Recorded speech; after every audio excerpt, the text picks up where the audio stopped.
igreja melquita, ela é uma igreja católica oriental sui iuris, isto é, ela é uma igreja autônoma, ela tem as suas próprias diretrizes, né, seu próprio sínodo, seus próprios hierarcas, porém, mantendo a comunhão com Roma e com seu bispo, o Papa.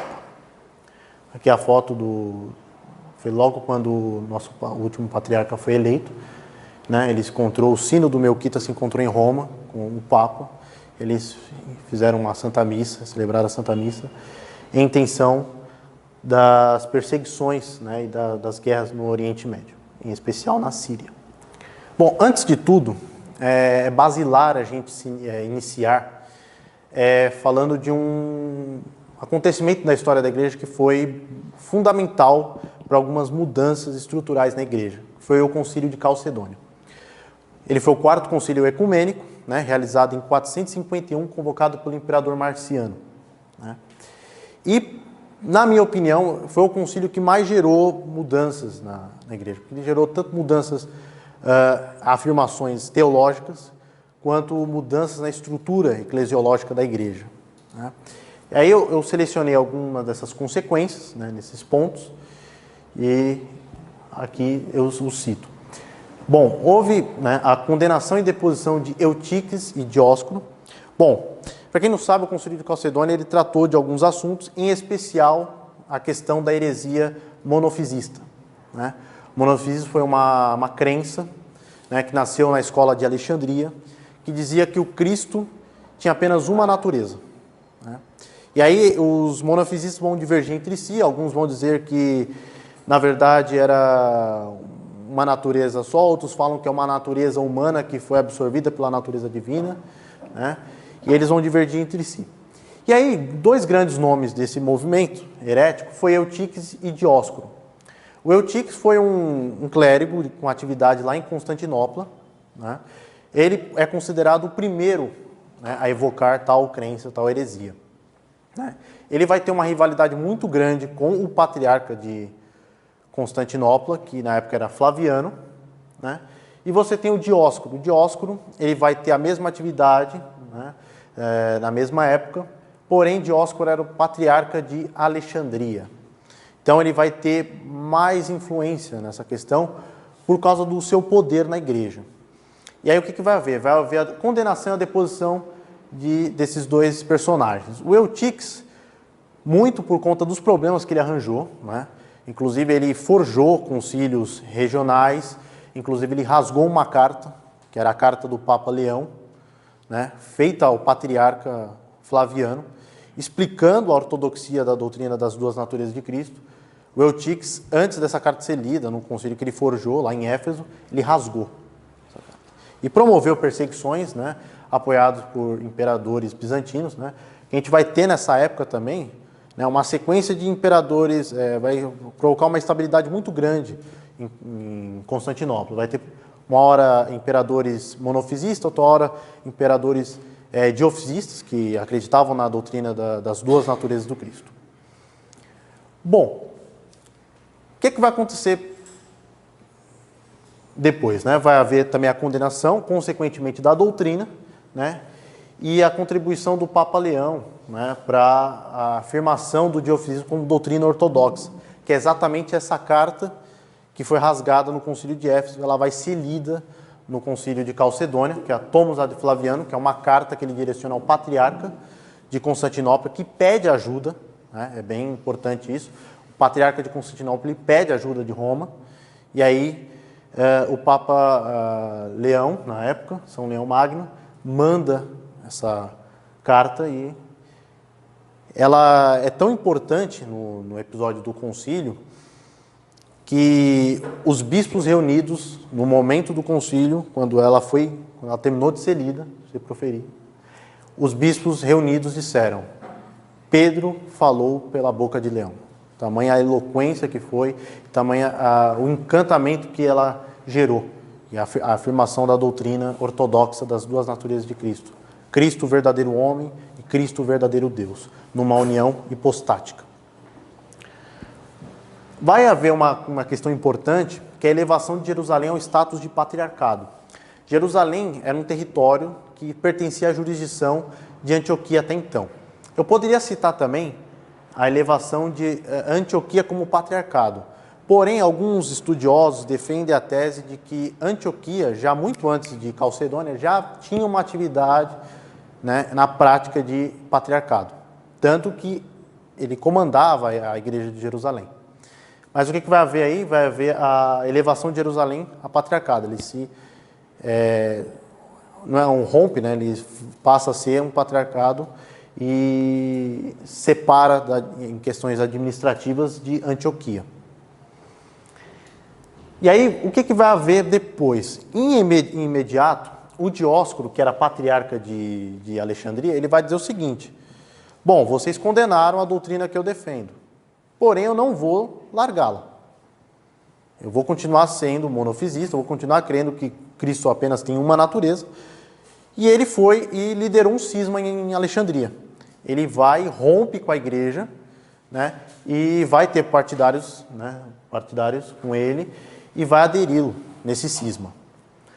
Em Antioquia não vai acontecer de imediato, vai acontecer uma briga, né, de diofisistas e monofisistas. Vai haver essa briga apoiada por imperadores, uma hora diofisistas, outra hora monofisistas. Só que essa disputa ela não vai ter fim, né, e ela vai se consolidar num outro cisma, logo depois, né, liderado por um homem chamado Severo de Antioquia. Inclusive, esse Severo ele vai promover uma perseguição muito grande, né, contra os diofisistas, vai mandar prender, né, com a ajuda do imperador. Só que ele não vai ter muita força, né. Logo depois, o imperador que sucede, é o imperador diofisista e vai persegui-lo, vai condená-lo. E aí o que esse Severo faz? Muitos monges vão apoiar ele, né, e vai seguir o caminho dele, vai também fazer um cisma, né. E aí essas duas igrejas, é importante saber, elas vão dar origem ao que hoje nós conhecemos como Igreja Ortodoxa Copta e Igreja Síria Ortodoxa de Antioquia, né. Então, nós vemos aqui... e aí, o que vai haver? Vai haver uma comunicação desse Severo com o Dióscoro. Eles vão se comunicar e vão formar uma comunhão entre eles. E aí, posteriormente, o Severo vai ter uma influência também que vai arrastar cristãos do território armênio. Então, hoje você vê também, para quem você conhece bastante a igreja da Armênia, sabe que hoje a maioria dos cristãos da Armênia, eles são parte da igreja apostólica armênia, também conhecida como Igreja Ortodoxa Armênia, que professa, né, o que eles chamam hoje de miafisismo, né? Eles dizem que não professam mais monofisismo, mas miafisismo, que seria uma versão para alguns mais discreta, outros dizem que já é uma versão mais próxima da ortodoxia da fé. E aí o que vai haver também? Vai haver a criação de patriarcados gregos em Alexandria e Antioquia. Então o que vai acontecer? Vai haver esse cisma, né? A igreja vai sofrer essa divisão, né? Duas grandes sedes, principalmente Alexandria. Alexandria, na época, tinha a maior escola teológica. Então, todo teólogo, na época, direto ou indiretamente, ele tinha um dedo em Alexandria, dada a importância que tinha, né? A gente pode dizer de Orígenes, mesmo Orígenes tendo sido condenado depois, algumas doutrinas que ele professava, Orígenes é considerado o maior comentarista da Bíblia, da história da cristandade, né? Muitos, né? E ele era da escola de Alexandria também, teve seus conhecimentos muito baseados na escola de Alexandria. Então, quando houve esse cisma, provocou, né, uma transformação muito grande na igreja. Então, o Império Bizantino logo agiu. Então, eles pensaram o seguinte: nós vamos criar patriarcados gregos nesses territórios para preencher esse vazio, para a gente, digamos assim, não sentir esse cisma. Porque eles pensaram o seguinte: nem todos aderiram ao monofisismo nesses territórios. Então, nós vamos criar patriarcados para que os cristãos que professam, né, o diofisismo, acreditam nas duas naturezas do Cristo, possam congregar. E aí vão ser feitos dois patriarcados, acompanhado de Jerusalém, que também surge como um patriarcado grego. Então, e aí eles vão mandar missões, né, gregas, né, que vão gradativamente bizantinizando esses territórios, né, e eles gradativamente vão largando suas tradições locais, né, o rito alexandrino, o rito de tradição antioquina, até ser suprimido totalmente, como hoje nós conhecemos, né? Essas igrejas, né? As comunidades de Jerusalém, Antioquia e Alexandria têm uma quantidade muito grande de cristãos que praticam o rito bizantino e a cultura grega, toda a tradição bizantina no geral. E aí o que vai acontecer? Isso é uma conclusão, por último, uma conclusão lógica. Em meio a toda essa transformação, o mundo bizantino vai se consolidar como grande força no Oriente e até disputando em termos em questões de influência e poder com o mundo ocidental, Roma, né? E aí eu fiz esse esquema, né? O link que está bem assimétrico, está bem errado, mas dá para entender a essência do negócio. Aqui é como vai ficar a igreja em questão das jurisdições, né, após o concílio de Calcedônia. Então, por uma questão lógica, a gente vai entender por que o mundo grego vai se consolidar um grande mundo da cristandade. Porque tudo isso aqui é grego em volta de Roma. Você tem Roma, sede primaz, eu deixei aqui no meio, bem grande. Você tem Constantinopla, e Constantinopla vai liderar esses patriarcados. Alexandria, Jerusalém e Antioquia, né? Constantinopla, né, a antiga comunidade de Santo André. Alexandria, a comunidade de São Marcos Evangelista. Jerusalém, a comunidade de São Tiago. Antioquia, São Pedro e São Paulo, que vão a Roma e morrem lá. Fundam, né, o patriarcado de Roma, né, o papado. Então, imagine que tudo isso aqui é grego, né, e isso aqui tudo é o Oriente. Então, Constantinopla, né, junto com o Império Bizantino, vai se consolidar agora como o bambambam da questão, né? Então, é a partir daí que vai engatar mesmo o mundo bizantino. Então, vai haver a grande produção teológica, né, e a da própria tradição bizantina vai se dar muito em decorrência dessas transformações promovidas pelo Concílio de Calcedônia. Bom, essa volta toda que eu dei, né, em relação ao Concílio de Calcedônia, foi para explicar o surgimento do termo melquita. Por quê? A igreja ficou dividida, né, como a gente tratou aqui. Então no Oriente, né, duas ramificações: os não calcedonianos e os calcedonianos. Os não calcedonianos, monofisistas, que não aceitaram as decisões do Concílio de Calcedônia. E os calcedonianos, que foram os que aceitaram. Daí, popularmente, vai surgir um termo que foi primeiro empregado pelos próprios não calcedonianos para se diferenciarem dos demais. Eles vão usar a seguinte lógica. Ora, o concílio foi convocado pelo imperador, né, como todos os concílios. E Calcedônia não foi diferente. O imperador Marciano, né, de Bizâncio, que convocou esse concílio. E aí o que os não calcedonianos fizeram? Bom, eles usaram um termo, né, que a raiz do aramaico é melek, quer dizer real, realeza, do rei, né, e coisas afins. Então eles vão falar o seguinte: nós somos os cristãos ortodoxos, nós somos os que não aderiram a Calcedônia, e vocês são os cristãos do rei. Vocês são os cristãos da realeza, os cristãos reais, do imperador, porque vocês seguiram o concílio convocado por ele. Então, nós nos diferenciamos de vocês. Então, depois, com a vinda do árabe, né, que vai tomar conta, né, do Oriente, até então se falava o siríaco, né, o aramaico, né, os seus dialetos, esse termo vai virar malki, e aí, para nosso uso, melquita. Então, o termo melquita ele surge primeiramente como um termo genérico, para definir todos os cristãos do Oriente Médio que aceitaram o Concílio de Calcedônia. Então, o termo vai surgir aí. Então, não calcedonianos, monofisistas e melquitas. Bom, aí nós vamos pular agora, né? Vai ter o mundo grego, né, que vai crescer. E vamos pular dos anos de 451, começo dos anos 500, vamos pular para depois de 1054. Né? Acho que vocês devam saber, né, em 1054 houve o grande cisma da igreja, o cisma do Oriente, que a igreja é dividida entre Ocidente e Oriente, né, que abalou, né, a estrutura da igreja, dado a importância que o mundo oriental tinha. Né? E aí o que vai acontecer?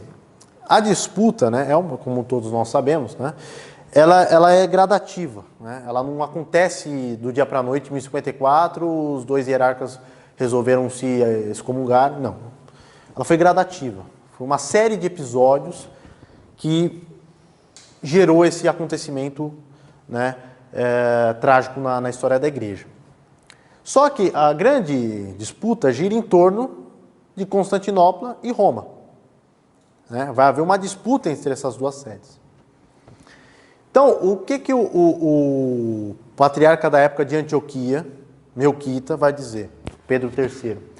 Ele vai dizer o seguinte: bom, eu até que não concordo com essa doutrina da supremacia do Papa. Porém, eu acredito que o problema é entre vocês dois. Você, imperador de Constantinopla, e você, Papa. Eu não vou interferir nisso aí. Eu vou rejeitar essa disputa de vocês. Eu vou ficar aqui na minha, vocês decidam o que vocês decidirem. Nós continuaremos aqui. Aí dizem fontes, né, que, decorrência do cisma, o Pedro III de Antioquia vai mandar uma carta para o Papa lamentando o ocorrido. Ele manda uma carta pedindo desculpas por tudo aquilo que tinha acontecido. Dizem fontes.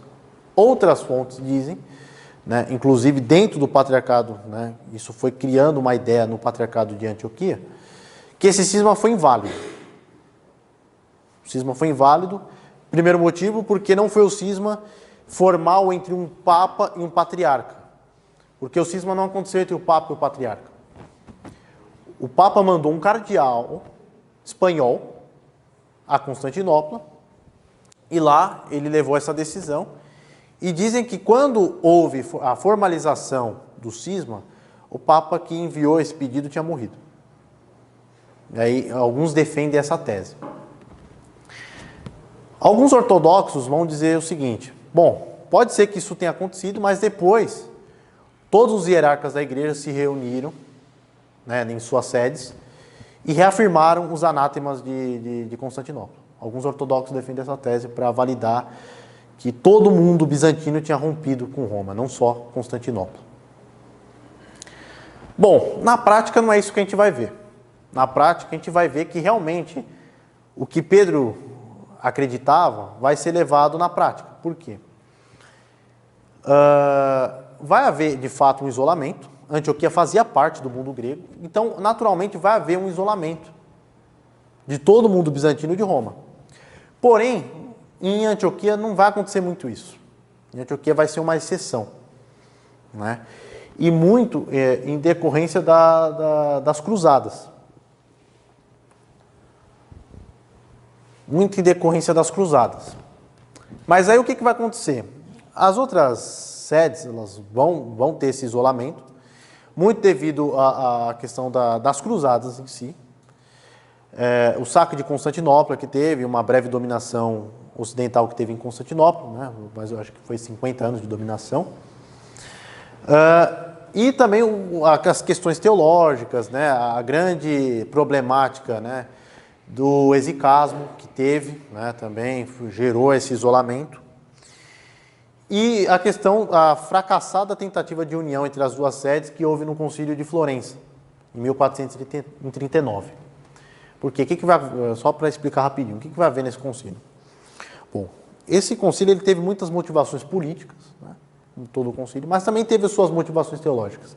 Acho que o grande erro é você pegar esse acontecimento e você isolar, você radicalizar numa via, falar, foi apenas motivo político, e no outro falar que foi uma intenção pura de união. Na verdade, houve uma mistura das duas intenções.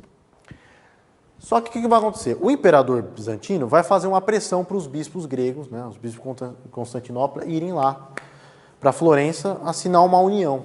Por quê? O imperador bizantino estava com medo da invasão dos turcos otomanos. Então, ele achava que uma aliança com o mundo ocidental era importante. E nada melhor do que você unir as duas igrejas. Isso possibilitaria uma facilidade de união militar, política. E aí ele vai pressionar esses bispos que vão lá para Florença e vão assinar. Exceto um, que é o bispo de Éfeso, que vai ficar conhecido como Marcos, ele vai ficar conhecido como São Marcos de Éfeso. Ele é considerado um dos pilares da ortodoxia e ele vai atacar de todas as formas o concílio e Roma. Chega tão radicalismo aos ataques de Marcos que ele vai dizer que os romanos nem na Trindade acreditavam mais porque eles tinham adicionado o filioque no credo. Tamanha a firmeza dele. E aí o que vai acontecer? Ele vai criticar geral, vai se destacar e os bispos vão ficar assustados e vão meio que acordar. Eles vão entrar na onda do Marcos e vão romper com aquilo ali. Então foi um grande fracasso. Para Roma tem hoje, até hoje, esse concílio como uma grande oportunidade que não aconteceu. E os ortodoxos, por sua vez, os orientais, vão falar que esse é um episódio vergonhoso da história da igreja, que deve ser esquecido. Então, foi um fracasso total. E isso gerou um isolamento do mundo bizantino como um todo. Só que em Antioquia isso não vai durar muito tempo por causa das próprias cruzadas. Por quê? Com as cruzadas, mesmo com a instauração de prelados latinos, que também vai gerar uma tensão entre o mundo grego e o mundo romano, as cruzadas vai possibilitar a ida dos ocidentais para o Oriente Médio. E aí vai começar, vai se iniciar uma ida de missionários latinos para o Oriente Médio. Primeiramente dominicanos, depois franciscanos, posteriormente jesuítas. Mas quem vai se enraizar muito ali vão ser os franciscanos. Hoje, se você olhar o Santo Sepulcro, por exemplo, quem representa Roma no Santo Sepulcro são os franciscanos. Inclusive com muitos episódios, há um conflito muito grande ali. E os orientais acusam os franciscanos de diversas coisas, os franciscanos também, por sua vez, acusam, principalmente os gregos, de diversos abusos, enfim. Mas a realidade é que esses missionários vão lá para o Oriente. Principalmente em Antioquia. Em Antioquia eles vão encontrar um terreno muito fértil. Por quê? Antioquia sempre foi uma sede muito amistosa. Mesmo com o rompimento, eles não tinham uma inimizade, eles não viam Roma como uma inimiga. Como havia em próprio Jerusalém. Jerusalém tinha por conta da influência de Constantinopla, na própria Constantinopla, havia-se, principalmente depois desses episódios, havia uma ideia de que Roma era um inimigo. Tanto é que muitos gregos vão dizer que preferiam o jugo muçulmano do que o jugo do Papa. Então, eles vão ter um clima de inimizade muito grande, só que isso em Antioquia não vai acontecer. Se acontecia, era de uma forma minoritária. E aí o que esses franciscanos, os franciscanos principalmente, dominicanos, enfim, eles vão instaurar missões lá. Missões com a autorização dos patriarcas de Antioquia. Os patriarcas de Antioquia vão permitir que eles transitem lá, façam o que bem entenderem, no sentido de missões evangélicas, enfim. E aí o que vai haver? Vai haver uma influência. Eles vão começar a entrar de forma muito forte no patriarcado de Antioquia. E aí eles vão se dedicar a diversas missões. Eles vão formar leigos, vão formar inclusive clérigos, vão ajudar na formação desses clérigos, vai trocar informações de doutrina com os gregos ali. Obrigado. Com os gregos ali. E aí, por último, o que chega ao ápice, eles vão fundar partidos dentro do patriarcado melquita de Antioquia. que significa isso? Roma agora teria polos de influência dentro do Patriarcado de Antioquia. Então, por exemplo, se tinha alguma problemática,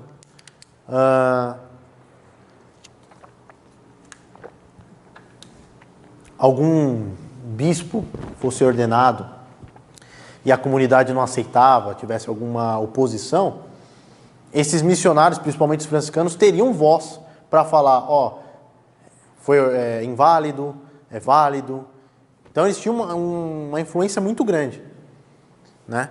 E a comunidade de melquita de Antioquia foi criando uma consideração muito grande. Eles começaram a respeitar muito esses missionários latinos. Só que tem um outro lado disso aí, que é o que eu vou tratar depois, de forma mais especial. O que vai acontecer? Os franciscanos, principalmente, eles vão se usar de certa malandragem. Por que malandragem? Porque eles vão começar a pregar lá, né? Eles vão começar a ajudar na formação dos leigos, na formação dos clérigos. E aí, como eles tinham uma influência muito grande, eles começam a influenciar leigos a abandonarem o rito bizantino e adotarem o rito latino. E os clérigos, eles começavam a promover o que chama-se na Igreja Oriental de latinização. Então pode celebrar a liturgia com hóstia, a divina liturgia. Pode usar alguns cantos ocidentais na liturgia. E aí foi criando, né, esse sistema de coisas. Eles traziam consigo alguns melquitas para o rito latino e influenciavam numa latinização dos clérigos, né? Só que isso a gente vai tratar de forma mais especial depois. O que vai acontecer? Essa influência vai ser tão grande que eu vou citar um exemplo, que é a eleição do patriarca, isso já lá em 1700, no final dos anos de 1600, na entrada do ano de 1700, a eleição de um patriarca chamado Cirilo V. Esse patriarca vai ser eleito, só que nem todos vão concordar com a eleição desse cara. E aí vão fazer diversas acusações, em especial a acusação de simonia, que foi proibida no concílio de Calcedônia. O que é a simonia? Vamos usar um termo aqui para adaptar, um termo popular, seria o comércio da fé, né? Seria você usar, né, das suas funções para fins de enriquecimento, né? E o Cirilo, esse cara, era acusado disso, principalmente. E aí uma parte dos bispos vai falar o seguinte, né, esse patriarca é inválido. E vão levantar um homem chamado Atanásio, vão dar o nome de Atanásio III. E aí, isso é frequente na história de Antioquia. Quem estudar a história de Antioquia completa vai ver que isso é normal. Uma hora vai haver um patriarca, um vai reclamar, vai surgir um outro, a comunidade vai ficar dividida.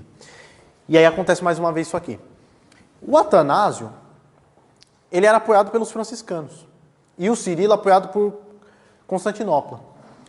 O poder de influência dos franciscanos era tão grande, já nessas alturas, que os franciscanos mandaram uma mensagem ao Papa, explicaram toda a situação da forma deles, e o Papa teve a ousadia, né, digamos assim, de falar que o Cirilo era inválido.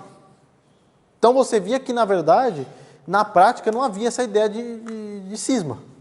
Por quê? Para o Papa falar que o patriarca de uma igreja separada era inválido, é a mesma coisa se você perguntar para o Papa Francisco se o Quiril de Moscou é inválido. Ele pode até dizer que é inválido, mas a fala dele não vai valer de nada. Não tem poder nenhum sobre essa igreja, porque eles são em cisma, estão em separação. Só que aí não era isso que acontecia. Ele de fato tinha influência. O que ele falava, de fato, provocava uma transformação, né? Influenciava. E aí vai ficar essa coisa, o Cirilo V apoiado por Constantinopla e o Atanásio III apoiado pelos franciscanos e, consequentemente, por Roma. Aí o que vai acontecer? A situação não vai sair daí. Eles vão entrar num acordo. Olha, nós dois fomos eleitos, eles vão entrar, nós dois fomos eleitos patriarca. Então o que vai acontecer? O Cirilo assume agora, eu, Cirilo V, assumo.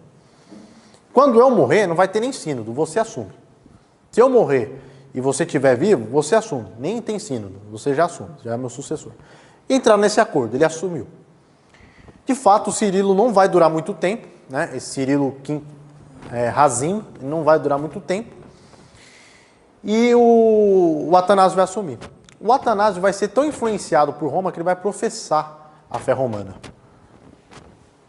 Isso já vai provocar uma certa tensão. Constantinopla vai começar... Peraí, a coisa está ficando já um pouquinho exagerada. Só que aí Constantinopla vai deixar passar. Só que, com toda essa influência, com toda essa amizade com os missionários ocidentais, vai haver uma ideia chamada dupla comunhão. Na verdade, esse termo, ele não vai surgir na época. Na verdade, esse termo eu peguei emprestado de um documento de um bispo melquita, que ele fez na década de 90, foi Elias Zohrib, que ele foi criador da proposta de Zohrib, que ele vai usar esse termo. E aí, por que eu peguei esse termo emprestado? Porque a definição do termo é exatamente a mesma, que vai se aplicar na época. O que é essa ideia? A ideia de dupla comunhão. Essa ideia é do seguinte: bom, influenciado lá atrás pelo Pedro III, em dizer, em ter a concepção de que o cisma foi entre Constantinopla e Roma, eles vão dizer o seguinte: nós, antioquinos, temos a liberdade de ter comunhão com Roma e com Constantinopla e com a gente quiser. E eles vão levar a sério essa ideia. Era uma ideia utópica, mas eles levaram ela a sério. Então eles vão começar a trabalhar nisso, uma aproximação ainda maior com Roma. Então eles diziam que Antioquia é livre para ser unida com Roma e com Constantinopla. E aí o que vai acontecer? Vai surgir aí, o surgimento de uma ideia de união, um homem chamado Serafim Tanas. Esse homem, né, nasceu em 1680 em Damasco, na Síria. O tio dele era bispo, né, Eufímio Saif, bispo de Sidom, no Líbano. Esse cara, ele vai se destacar, ele vai ter uma fama de grande orador, né, uma eloquência muito grande, e vai se tornar muito popular. E o Serafim Tanas, ele apoiava a ideia da dupla comunhão. E aí o que vai acontecer? Ele vai ser nomeado pregador do Patriarcado de Antioquia. Ele pregava para os bispos no sínodo, pregava para o próprio patriarca, na época Cirilo V, Zaim. E o que vai acontecer? Ele vai dar um boom nessa ideia de dupla comunhão, porque a influência dele era grande, porque ele começou a arrastar todo mundo. Todo mundo começou a aderir praticamente a essa ideia. E ela vai se tornar muito influente nos bispos. Os bispos vão começar a defender essa ideia. Então, Antioquia é livre, né, para se unir com Roma e com Constantinopla, seja com quem ela mais quiser. E aí o que vai acontecer? Esse Serafim, ele estudou em Paris, né, estudou no mundo ocidental, né, então ele tinha já um conhecimento, né, da liturgia, da tradição, né, ocidental. Aí no sínodo de setembro de 1724, o Serafim vai ser eleito patriarca de Antioquia. Provavelmente ele ainda era um padre, ele vai ser consagrado bispo e patriarca já, em Damasco, na catedral do patriarcado. E aí, Neófitos Nazari, que era o bispo de Sadinaia hoje é um distrito perto de Damasco, né? E na época já tinha uma importância muito grande na igreja, hoje tem uma importância também na igreja, Síria. E aí, essa eleição vai ser assistida por diversos bispos.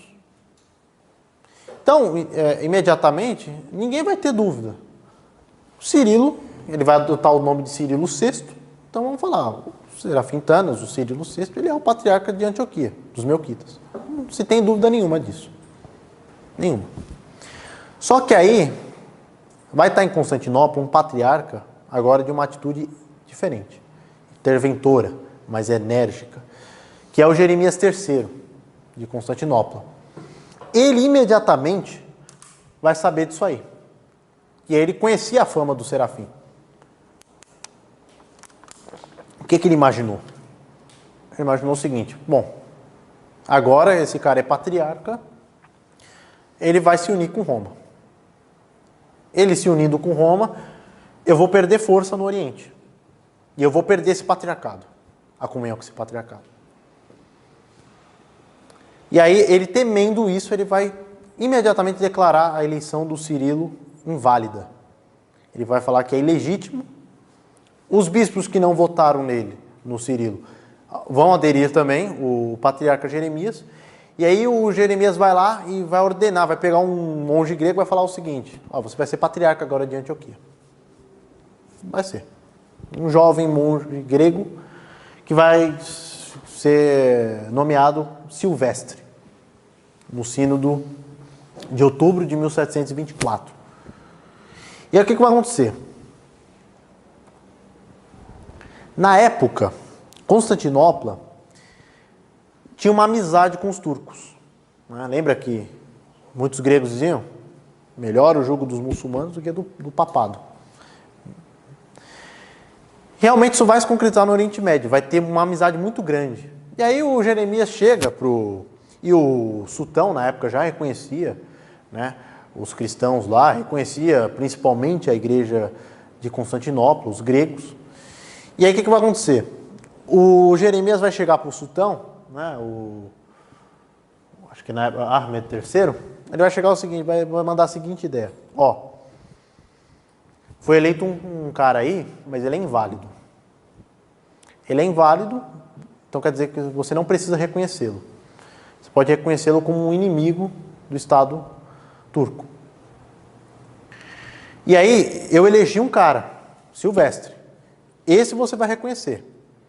E como eles tinham um acordo, eles tinham um acordo de conveniência, né? Um lavava a mão do outro, o Ahmed vai falar: tá bom. O que mais você quer que eu faça? Bom, eu quero que você me dê permissão para eu perseguir os partidários desse patriarca. Aí ele vai falar: tá bom. E aí ele vai iniciar uma perseguição. O Silvestre vai ser um encarregado do Jeremias, ele não vai deixar barato, né? Ele vai promover uma perseguição tanto ao Cirilo quanto aos bispos e aos leigos. E aí ele vai mandar uma ordem de prisão o Cirilo, e aí o Cirilo vai e se refugia no Líbano. Na época, no Monte Líbano, né, hoje território da nação libanesa. Lá ele vai ser protegido pela família Shehab. A família Shehab era uma família de líderes regionais por nome de Emir. Então eles tinham uma influência local, né? Então, como os turcos, ao mesmo tempo que dominavam, eles não entravam muito nas questões regionais de cada lugar. Então os turcos nem ficaram sabendo que os Shehab deram proteção contra as tropas do Silvestre. E aí a família Shehab vai proteger, inclusive essa família Shehab, ela vai depois, um pouquinho depois, ela vai se converter à igreja maronita. Eles vão largar o islamismo sunita e vai se converter à igreja maronita. Então, na época, eles já tinham um sentimento de amizade, né? Então, vocês são católicos?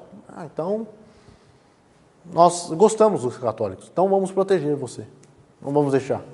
E aí o Cirilo fica lá. Enquanto o Cirilo fica lá, na Síria o negócio está comendo solto, né? O Silvestre está roubando as igrejas, né? Vai perseguir, e tanto que as divinas liturgias vão ser celebradas em casas, à noite, né? com medo de represálias. E essa perseguição vai durar mais ou menos uns 5 anos. Ela vai se afrouxar. Por quê? O Papa reconheceu a eleição do Cirilo. Só que ele não tinha feito uma declaração formal, né, de união. Aí, em 1729, o Papa vai mandar essa declaração. Ela só vai chegar em 1730, no Sínodo de 1730. Então, o que vai acontecer? Com isso, a perseguição vai terminar de fato. Por quê? Porque a situação não se resolvia. E aí, o que o Silvestre e o Jeremias pensaram? Bom, não tem mais nada que a gente fazer. Tipo, eles já romperam, então vamos afrouxar. Então, eles afrouxaram. A perseguição foi parando. O Cirilo conseguiu voltar, inclusive nesse sínodo de 1730, ele foi possível porque a perseguição deu uma afrouxada, ele voltou para a Síria, voltou para Damasco. E aí o que vai acontecer? A popularidade do Silvestre não vai ficar muito boa, não. Porque os fiéis, principalmente, sírios, vão perceber que ele estava se usando de uma tirania muito grande. Então muitos, até que concordavam, ficaram espantados com tamanha força de perseguição. Então eles vão liderar um protesto. Na época, o Silvestre estava em Alepo, na Síria. E aí o que os cristãos de Alepo vão fazer? Vão organizar um protesto e vão expulsá-lo de lá. Ele vai fugir para Damasco. Quando ele foge para Damasco, ele vê que realmente, né, é bom a gente parar, dar uma paradinha mesmo, vamos ficar nisso aí. Então vai haver, de fato, a divisão. Por quê? Em 1730, né, a mensagem do Papa chegou no sínodo e falou: se vocês agora querem se unir com a gente, nós concederemos a plena comunhão. Porém, nós estamos tomando essa atitude por conta da proporção que a questão toda deu, porque nós iríamos deixar por conta de vocês. Se vocês conseguissem ter uma dupla comunhão, deixaríamos. Mas já que aconteceu isso, nós iremos entrar agora e vamos reconhecer você, Cirilo VI, como patriarca legítimo de Antioquia. Aí vai haver, de fato, a divisão. Por quê? Os melquitas vão ficar conhecidos como os cristãos partidários do Cirilo VI, que eram a favor da união com Roma. Os demais ficaram conhecidos agora como cristãos ortodoxos gregos. Então vai surgir agora o que nós temos hoje, né? A Igreja Ortodoxa Grega de Antioquia, Igreja Ortodoxa Grega de Alexandria, Igreja Ortodoxa Grega de Jerusalém, Igreja Ortodoxa Grega de Constantinopla. E aí essa intervenção do patriarca, porque a linhagem do Silvestre vai continuar, vai haver as duas comunidades. A linhagem do Silvestre vai ficar com essa intervenção de Constantinopla escolhendo os patriarcas até 1899. E aí os cristãos que se uniram a Roma ficarão conhecidos agora como os melquitas. Os melquitas de Antioquia. Então, perceba que o termo, antes ele era um termo genérico para todos os cristãos. Agora, ele vai ficar conhecido como um termo para esse grupo, em especial, que se uniu a Roma. Só que o Papa, o Bento XV, o Bento XIV, na época, ele vai falar o seguinte: peraí, antes da gente conceder a união, tem que arrumar algumas coisas. Tem que organizar algumas questões aí. O Papa fica sabendo daquelas atividades dos franciscanos, principalmente, das latinizações, do êxodo de muitos fiéis para o rito latino. E aí o Papa vai escrever um documento, uma constituição apostólica, antes de formalizar essa união em 1744. Que aí vai haver a formalização mesmo, que ele vai conceder o pálio, né, da unidade, né, aos melquitas. Em 1743, em 24 de dezembro de 1743, ele vai escrever esse documento, De Mandata, quem sabe o latim é Coelitus ou é Celitus? Celitus Humilitate Nostrae. Essa Constituição vai ser tratado de diversos assuntos, regularizações das funções da Igreja Melquita, questões das ordens religiosas, mas um ponto que o Papa se dedica mais é a questão da preservação do rito bizantino. Porque o que estava acontecendo? O Cirilo era um desses caras que promovia a latinização. O Cirilo e o tio dele, o Eufímios. E aí o que vai acontecer? Talvez por uma inocência, porque talvez ele pensasse que na época, para se unir a Roma, você tinha que aderir ao rito e aderir à tradição latina. Só que o Papa vai dizer o seguinte: não precisa. Não precisa. E aí ele vai ver que isso é necessário porque a comunidade estava começando a criar uma divisão, uma pequena divisão dentro da comunidade. Por quê? Os monges basilianos chueritas, que é uma ramificação da ordem basiliana lá do Líbano, eles vão protestar contra isso. Então, peraí, você se uniu a Roma, a gente fez toda essa coisa para vocês agora abandonarem o rito, a tradição bizantina? Então eles vão liderar um protesto contra o patriarca Cirilo e o tio dele. E aí essa coisa chega ao Papa. Quando chega ao Papa, o Papa analisa, e aí o Papa vai ordenar, né, para o Cirilo e para os bispos melquitas que eles estão proibidos de adicionar ou remover qualquer parte do rito bizantino. Vocês estão proibidos de latinizarem o rito. E ele fala também, os fiéis que largaram a igreja melquita para irem à igreja latina, romana, voltem para a igreja melquita. Está proibido, a partir de hoje, um fiel melquita sair da igreja melquita para ir para a igreja latina. Está proibido. Vocês devem preservar a tradição de vocês.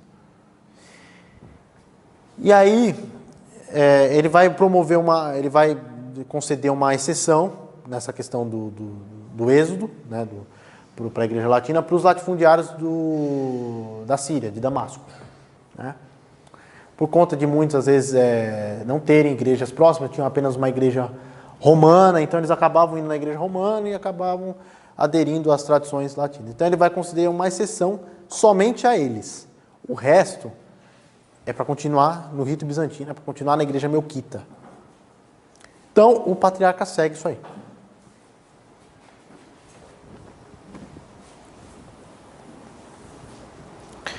E aí o que vai acontecer? Com isso, né, muito em conta da demandata, a igreja melquita agora ela vai entender qual que é a missão dela. Ela vai entender que a missão dela não é ser uma igreja latinizada. Não é ser uma igreja que vai fazer uma mistura de tradições, de ritos. Ela vai se imaginar agora como uma autêntica igreja ortodoxa. Tanto que o patriarca, o anterior, Gregório III, ele vai dizer, ouso até dizer que nós somos ortodoxos, porém com uma vantagem. Nós estamos unidos ao sumo pontífice, o bispo de Roma. Então a igreja melquita vai encarar que a missão dela é essa, preservar a tradição bizantina e promover um diálogo com o mundo ortodoxo, em especial com o patriarcado de Antioquia, ortodoxo de Antioquia. E aí, isso no decorrer dos anos, aí vai ter a parte também, o Papa Gregório XVI, em 1838, vai conceder ao patriarca melquita o título não só de patriarca de Antioquia, mas de patriarca de Antioquia, Alexandria, Jerusalém e todo o Oriente. Por quê? Porque antigamente os cristãos melquitas eram os cristãos dessas três sedes e todo o Oriente. Então o Papa vê que a questão só aconteceu em Antioquia, mas aí ele vai conceder, ele vai falar, não só tem melquitas unidos a Roma em Antioquia, tem em Alexandria, tem em Jerusalém e tem em todo o Oriente. Então ele vai falar o seguinte, agora você é patriarca dessas três sedes. Então vão ser construídos catedrais patriarcais nesses locais. A mais conhecida é a de Jerusalém, né, em que tem um arcebispo que ele é o vigário do patriarca naquele local. Então você tem isso em Alexandria e Jerusalém. Aí o que vai ter? Vai ter também algumas questões, né? No Concílio Vaticano I vai haver um período conturbado, né? No pontificado do Pio IX, por conta da polêmica intervenção que o patriarca na época fez em defesa de um maior diálogo com o mundo ortodoxo. Isso vai gerar um certo conflito que vai ser restabelecido com Leão XIII. Leão XIII vai voltar a ter mais contato com os melquitas, inclusive sendo estimulado pelos melquitas a fazerem um estudo sobre a validade da sucessão dos patriarcas ortodoxos, né? Não sei se vocês conhecem, o patriarca Leão promoveu isso. Promoveu um estudo, na verdade uma reafirmação, porque já era sabido isso, mas por conta dos isolamentos do decor dos tempos, alguns acabavam tendo a crença de que os ortodoxos não são legítimos sucessores dos apóstolos. E aí os melquitas vão estimular, nesse contato com Leão XIII, a fazer esse estudo. E o Leão XIII vai reafirmar. Sim, os ortodoxos, mesmo em cisma, eles têm sucessão apostólica, têm a validade dos seus sacramentos, enfim. E aí o que vai acontecer? Essa defesa, ela vai se consolidar no Concílio Vaticano II. Quando há o Concílio Vaticano II, os bispos melquitas entenderam o seguinte: já que é uma abertura da igreja, já que estão falando de ornamento, abertura, vamos promover o nosso conceito de abertura. O que é o nosso conceito de abertura? O conceito de que a igreja católica, ela deve ser entendida no seu sentido puro, de universal, não só ao mundo romano, e também ao diálogo com o mundo oriental, ortodoxo. Então, quando você vê qualquer encontro do Papa com algum patriarca ortodoxo, principalmente do Oriente Médio, pode acreditar que ali vai ter dedo dos melquitas. Porque ali é fruto, primeiro, de uma grande conversa, né? Inclusive foi realizado muitas conversas, por exemplo, com os coptas, né? Os coptas tiveram, isso no século passado, houve grandes congressos de debates teológicos a respeito da questão das duas naturezas, das naturezas do Cristo, né? Em que chegaram a um certo acordo, né? O Papa, na época, o Shenouda, chegou até a trocar mensagens com o Papa João Paulo II. Isso foi estimulado pelos melquitas. Esse debate foi estimulado pelos melquitas. Então, praticamente todos os debates no mundo oriental, né, em questões teológicas, né, da história da igreja, né, que geraram cismas e cismas, ele muito é influenciado pelos melquitas. Então, os melquitas agarraram essa ideia de promover o diálogo com o mundo ortodoxo. E aí, o patriarca na época, no Concílio Vaticano II, era Maximus IV Sayeg. Ele vai fazer a seguinte declaração, uma declaração ousada. Ele vai dizer assim: temos, portanto, uma missão dupla a realizar dentro da Igreja Católica. Devemos lutar para que o latinismo e o catolicismo não sejam sinônimos. Que o catolicismo permaneça aberto a toda a cultura, espírito e organização compatíveis com a unidade da fé e do amor. Ao mesmo tempo, com o nosso exemplo, temos de permitir à Igreja Ortodoxa reconhecer que uma união com a grande Igreja do Ocidente, com a sé de Pedro, pode ser alcançada sem ser obrigada a abandonar a ortodoxia ou qualquer dos tesouros espirituais do Oriente, apostólico e patrístico, que se abre para o futuro e não menos para o passado. O patriarca Maximus, ele é de uma geração de clérigos que fizeram, a gente pode dizer, um renascimento da tradição bizantina dentro da igreja melquita. Ele, o patriarca Maximus V também, promoveram essa volta Porque não é que o Papa lá na época fez a Constituição Apostólica proibindo o latinismo que ele desapareceu. Ele ainda ficou muito constante e ainda é presente na igreja. Essa latinização é presente. E na época, muitos estudaram no Egito, eles começaram a defender de fato a fé bizantina, integral dentro da igreja. Elias Zorbi, que vai escrever a proposta Zorbi no Sínodo na década de 90. Então, quando eles vão para o Concílio Vaticano II, eles vão com essa clara intenção de abrir a igreja romana para as demais sedes do Oriente. Tanto as que já estavam unidas com Roma, quanto as que romperam com Roma. Então eles tiveram clara essa missão. Vocês têm que entender que catolicismo não é latinismo.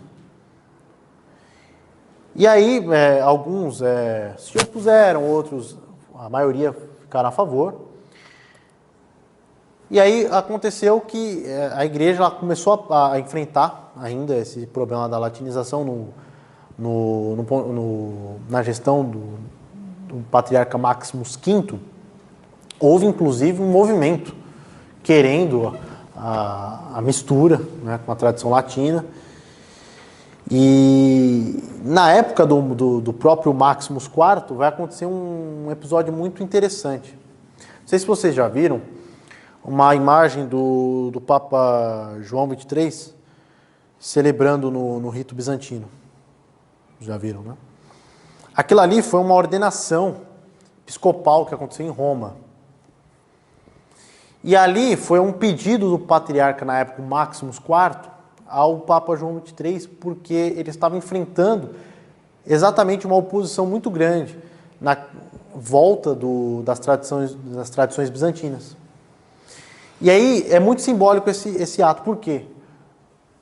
O Papa celebrou no rito bizantino.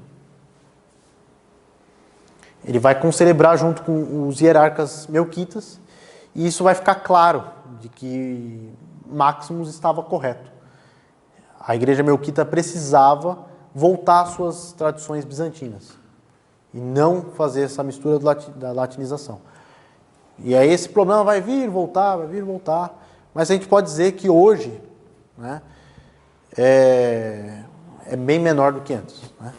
Principalmente antes do Concílio Vaticano II também, pode-se dizer que muito já foi alcançado, né? Principalmente nos Estados Unidos, enfim. E assim a igreja melquita seguiu, né? Com essa atitude, considerando-se uma igreja defensora da tradição bizantina, da ortodoxia e do diálogo, né, em ser uma ponte entre o mundo ortodoxo e o mundo latino, romano, ocidental. Aí aqui eu coloquei a foto do atual patriarca, o patriarca Youssef Absi. Ele é patriarca desde 21 de junho de 2017, ele assumiu depois da renúncia do patriarca Gregório III, da RAM, né, alguns problemas que tiveram no sínodo, aí ele foi eleito, né, como um patriarca de união desse sínodo melquita que estava em algumas tensões. E aí ele é eleito, né, tanto que na época da eleição estavam dizendo, né, vai ser a briga entre os clérigos libaneses e os clérigos sírios.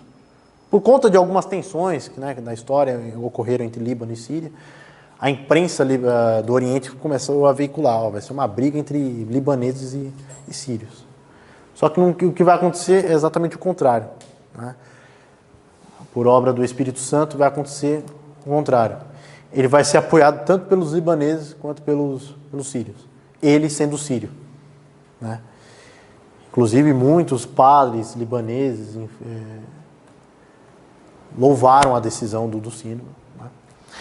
Então, a gente acaba nessa parte da história, do surgimento, né, a missão, né, a atualidade, a gente entra na questão da tradição e liturgia. Quando a gente fala de tradição, dispensável a gente falar de rito, né? Primeira coisa, expressão máxima da teologia de uma tradição é a liturgia, é o rito, é o ritual. No rito bizantino não é diferente. O rito dos melquitas, né, atual é o rito bizantino, né, como eu disse lá no começo. As tradições locais dessas sedes, né, no caso de Constantinopla, de Antioquia e Alexandria, elas foram suprimidas gradativamente. E aí ficou-se o rito bizantino. O rito bizantino ele é o rito desenvolvido no território e no período do Império Bizantino, né, por isso carrega esse nome. Especialmente Constantinopla, onde ganhou suas características reais e de rito de catedral. O que seria o rito de catedral? Né? Em liturgia, né, no Oriente, há duas concepções de rito. Eu acredito que há também na teologia ocidental, que é o rito de catedral e o rito monástico. Entendia-se que todo rito, ele é muito desenvolvido pelos monges. Então, o rito já tinha essa característica, né, dos monges do Oriente, né, e em Antioquia ele ganha essas características do rito de catedral. O que seria o rito de catedral? O que seriam essas características do rito de catedral? Seria a dinamicidade do rito. Seriam todo o encanto a mais, toda a questão da riqueza de simbolismos, né, do encantamento, dos cantos, enfim. As vestes, né, muita influência real, se você perceber, as vestes dos hierarcas religiosos era parecida com as vestes dos imperadores, então ele ganha essa característica real, tanto que é uma coroa, a mitra é uma coroa, né, literalmente uma coroa, né, influência da realeza. Então, e aí ele é originário das antigas práticas ritualísticas da Capadócia, né, especialmente Cesareia, do rito antioqueno, que é praticamente o rito antioqueno, a tradição antioquena litúrgica, é a tradição mor, que praticamente gerou as outras, né? E as constituições apostólicas. As constituições apostólicas são obras, acho que lá do ano 300 ou 400, agora não me lembro exatamente, baseadas na Didaquê, mas ela trata de questões mais diversas, né? Inclusive ritualísticas. E aí, o seu desenvolvimento na Capadócia muito se deve ao grande nome da igreja, que é São Basílio Magno. São Basílio Magno ele vai pegar essas práticas da Capadócia, essas práticas ritualísticas, e vai fazer uma liturgia dentro, baseado nisso. Vai ficar conhecida como a liturgia, Divina Liturgia de São Basílio, que atualmente ela é celebrada em toda a igreja bizantina. Ela deve ser celebrada no primeiro dia do ano, que é o dia de São Basílio. Então, no primeiro dia de ano, 1º de janeiro, é celebrada a Divina Liturgia de São Basílio, em homenagem à memória de São Basílio. Fazem parte do rito bizantino as divinas liturgias de São João Crisóstomo, que é a principal, São Basílio Magno, São Tiago, irmão do Senhor, bispo de Jerusalém, e São Gregório Magno, Papa de Roma, que é a liturgia dos dons pré-santificados, que é celebrada no período da Quaresma. Então, atualmente, agora, no período da Quaresma, celebrada durante a semana um rito, que é chamado Rito dos Dons Pré-Santificados. Por que Rito dos Dons Pré-Santificados? Porque a liturgia, ela na verdade é uma divina liturgia ofício, é mais um ofício, em que no final, né, é levado ao altar as espécies já consagradas de uma liturgia. Uma outra liturgia, elas são guardadas, né? Por isso dons pré-santificados. Ela apenas é feita uma oração a mais, mas os dons já estão consagrados ali. Essa liturgia é a liturgia de São Tiago, irmão do Senhor, que é a influência do rito antioqueno. Por quê? É bom a gente saber a diferença entre texto litúrgico e rito.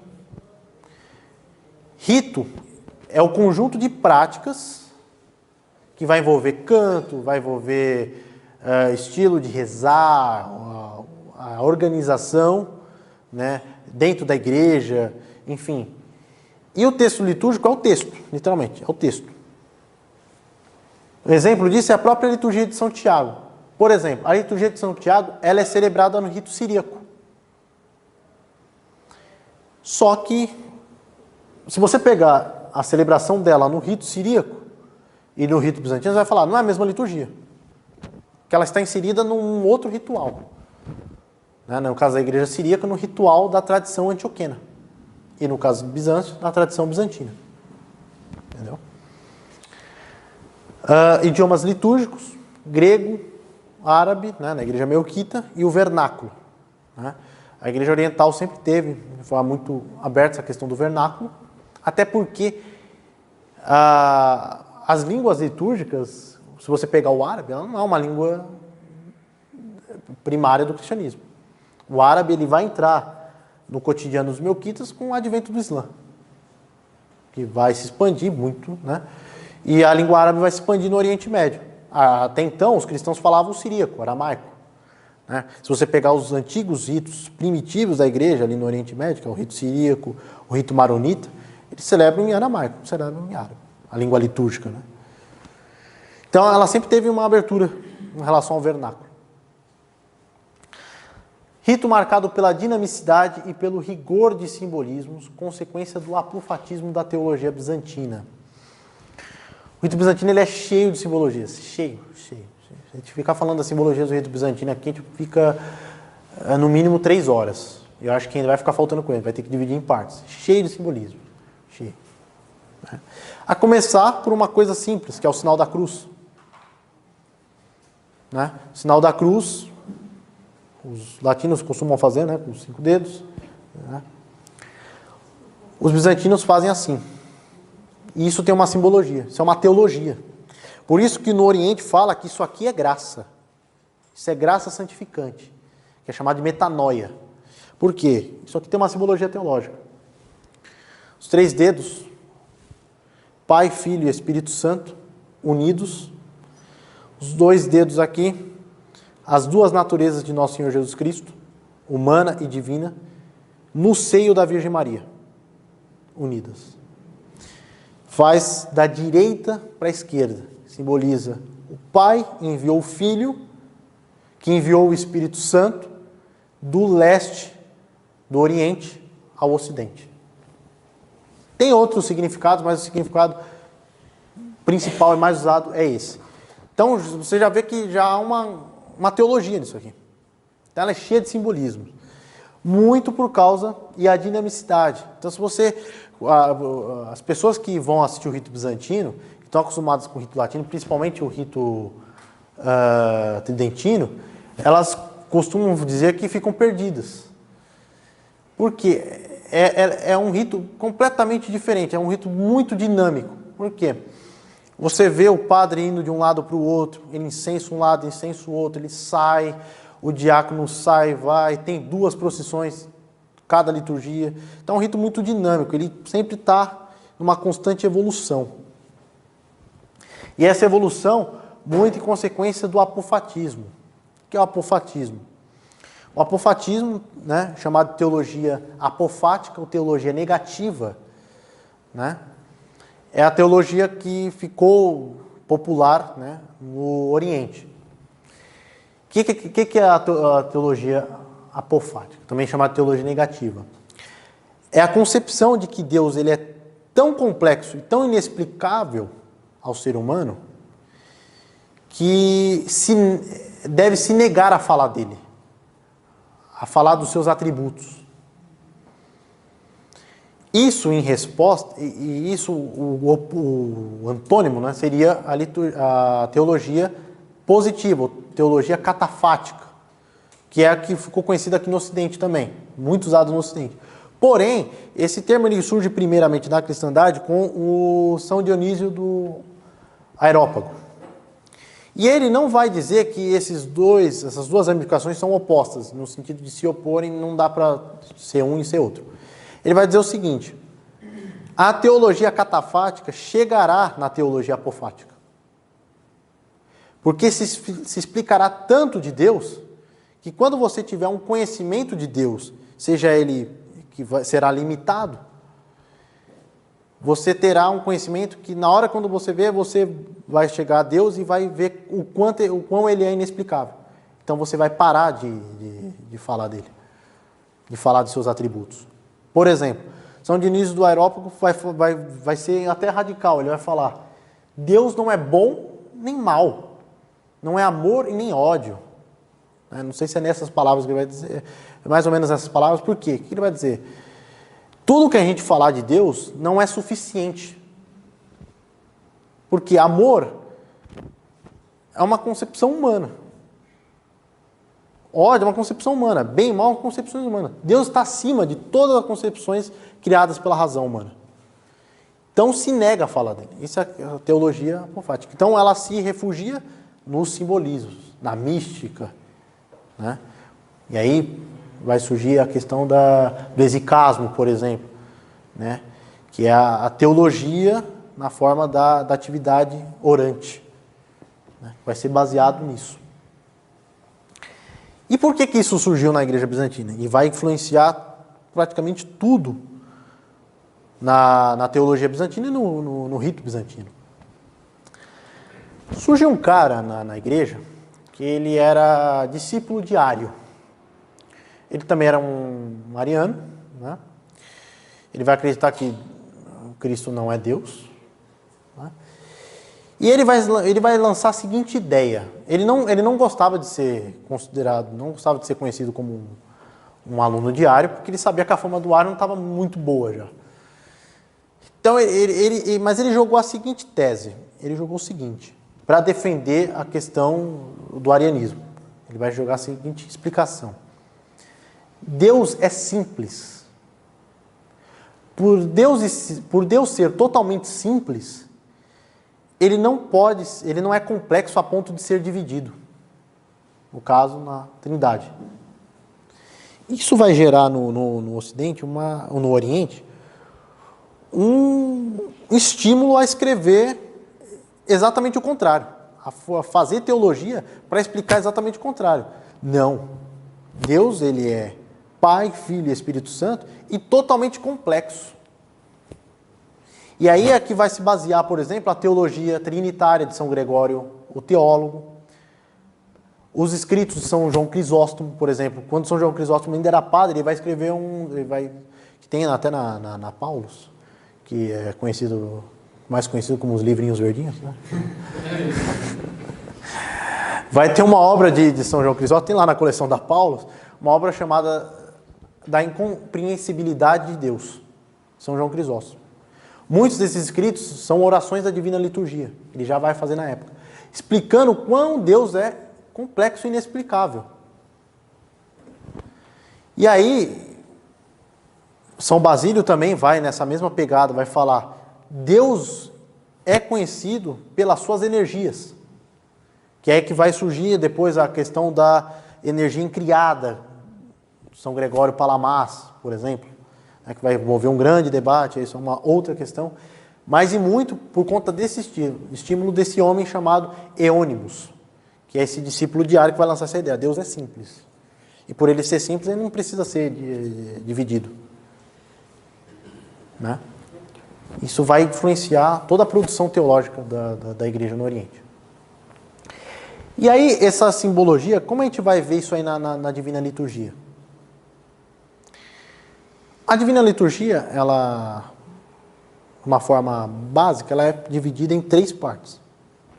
Mas na questão mística, no simbolismo, ela é dividida em 4. Então você tem a primeira parte, que é a preparação da liturgia, que você prepara os santos dons, até a primeira procissão, que é a procissão do Evangelho, que simboliza a vida oculta de Nosso Senhor. Então, quando o padre está preparando, ele está preparando escondido. Né? Ele está lá no altar lateral preparando os dons. Até a procissão com o Evangelho.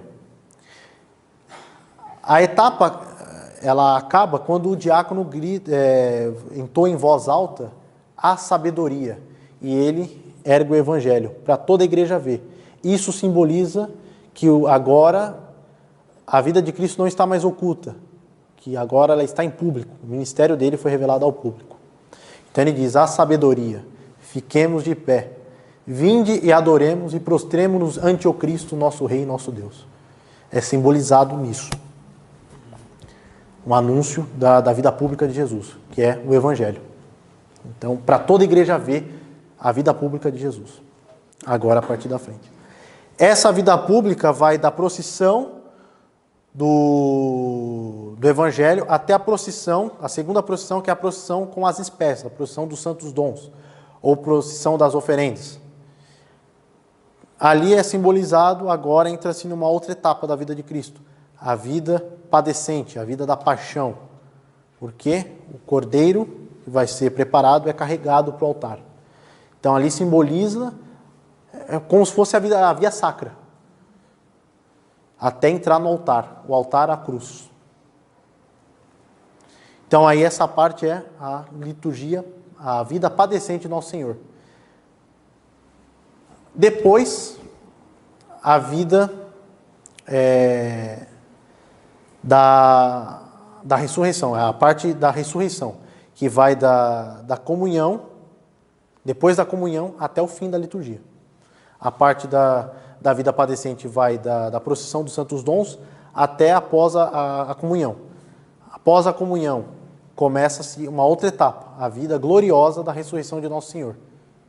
Então, por isso que na igreja oriental, tem-se muito consciente de que a missa fica mais a questão da ressurreição, porque a vida de Nosso Senhor termina na ressurreição, no domingo. Então, a liturgia ela se encerra com a vida gloriosa de Nosso Senhor, na ressurreição. Então, esse seria o básico para se entender a liturgia, né? Essa simbologia que muito do apofatismo, né? Dessa teologia que se nega a explicar Deus, explicar ponto por ponto, e se refugia nos símbolos. Bom, elementos básicos de uma igreja bizantina: iconostácio e a iconografia. Vou tratar primeiro do iconostácio. Iconostácio é essa grande parede, acho que vocês costumam, quando vocês entram numa igreja bizantina, ou quando vocês veem uma igreja bizantina, é algo que marca, que é essa parede que divide o altar, né, os clérigos da assembleia. Isso é baseado na tradição judaica, né? Para quem conhece a tradição judaica, sabe que no tabernáculo e também no templo, posteriormente no templo, haviam cortinas que separavam a parte dos sacerdotes comuns e a parte do sumo sacerdote, onde ficava o Santo dos Santos. É a mesma pegada. Por quê? Agora os fiéis podem entrar na igreja, só que uma parte é para os padres, onde está o Santo dos Santos. Ela é ornada de ícones, né? Então você vai ver, isso aqui é lei na tradição bizantina. Sempre quando você entrar, à sua direita vai ter um ícone do Cristo. À esquerda, um ícone da Mãe de Deus, chamada de Theotokos, né? Mãe de Deus. E aí, isso se a igreja tiver, né, como essa daqui, né, tem uma imensidão de ícones, né, vai ter outros ícones ao lado. Essas são as portas reais, chamadas de portas reais, em que só os clérigos podem entrar, que é a porta do meio. As portas laterais, os demais podem entrar, os acólitos, né, os leigos, né, quiserem entrar. Inclusive, na igreja ortodoxa há uma tradição rígida até hoje da mulher não entrar. A mulher não entra nessa parte, que diz que ela é do clérigo, parte do clérigo. Então, como o clérigo é só homem, só pode ter clérigo homem, a mulher não entra, né? Mas vem havendo uma concepção de que, porque também isso é baseado não só nessa questão do ministério das mulheres, mas também é baseado numa questão judaica da menstruação da mulher também, e isso entra também na questão. Tanto é que nas igrejas ortodoxas dizem que quando a mulher está no seu período menstrual, não pode nem venerar os ícones. As igrejas mais tradicionais ortodoxas, ela não pode comungar e nem venerar o ícone. É baseado. Vem da tradição judaica. Então tem havido uma abertura com relação a isso. Eu só posso falar nas igrejas orientais, né, católicas. Tem havido essa abertura, né? Tem visto que é mais uma tradição judaica do que cristã.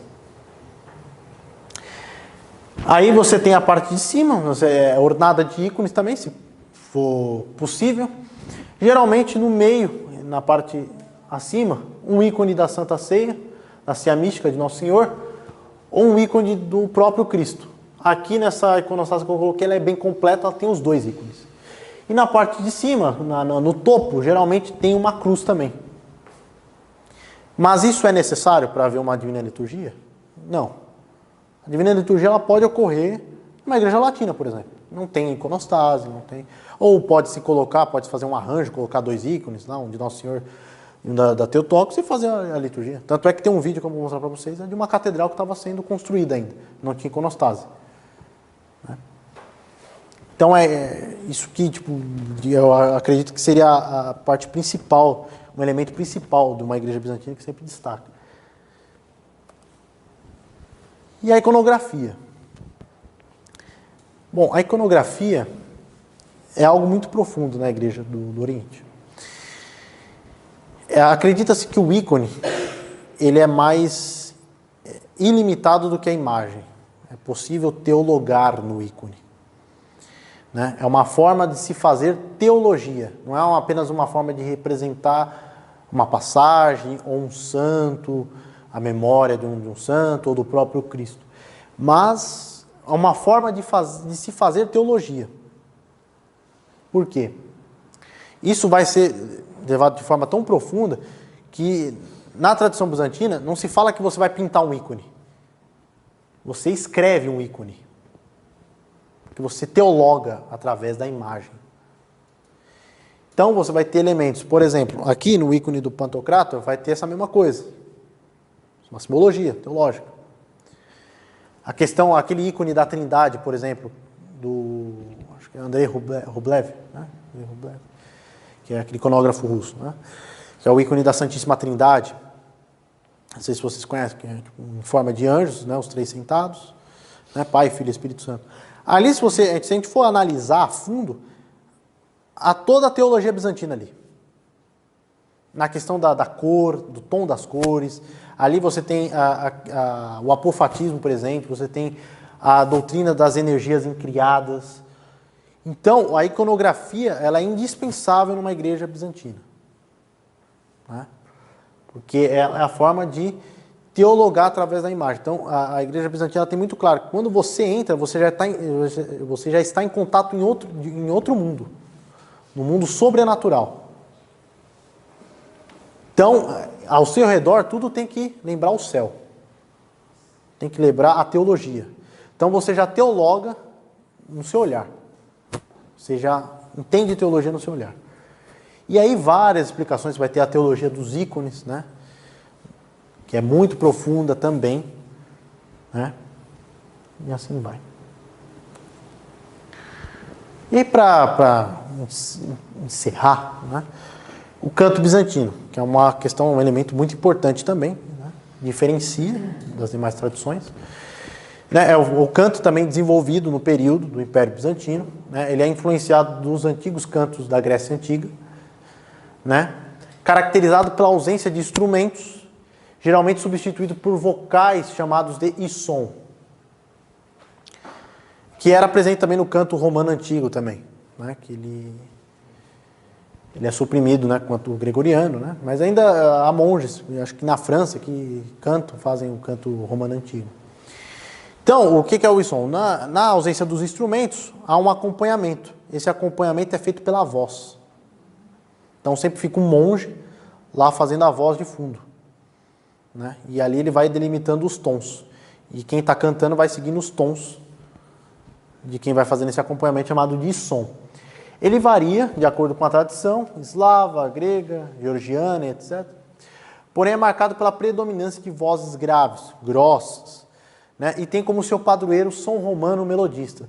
São Romano Melodista foi um santo poeta, né? Ele viveu no Oriente, lá na Síria, se eu não me engano. E ele tem uma história interessante. Diz a história que a Nossa Senhora deu uma folha enrolada e mandou ele engolir essa folha. Quando ele engoliu essa folha, ele ganhou o dom da poesia e do canto.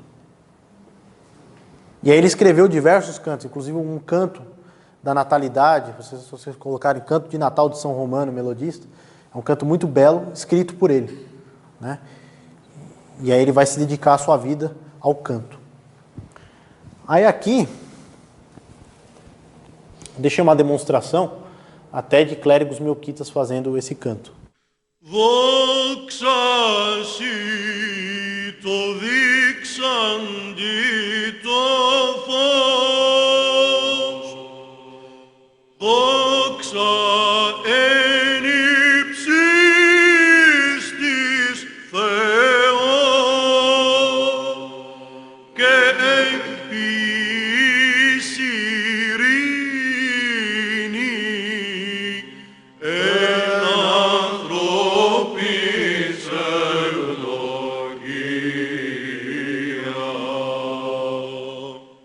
نسبحك نباركك نسجد لك نمجدك نشكرك أجل العظيم جلال مجدك Kyrie Vasilev Epuranie Thee Pater Pandocrator Kyrie Iemono Ienes Iisu Christe que aion ema. Ya Rabbu ya Ilah ya Hamad ya Nallah ya Hamil خطايا العالم ارحمنا يا رافع خطايا العالم πρόσδεξε την δεήσιν ημών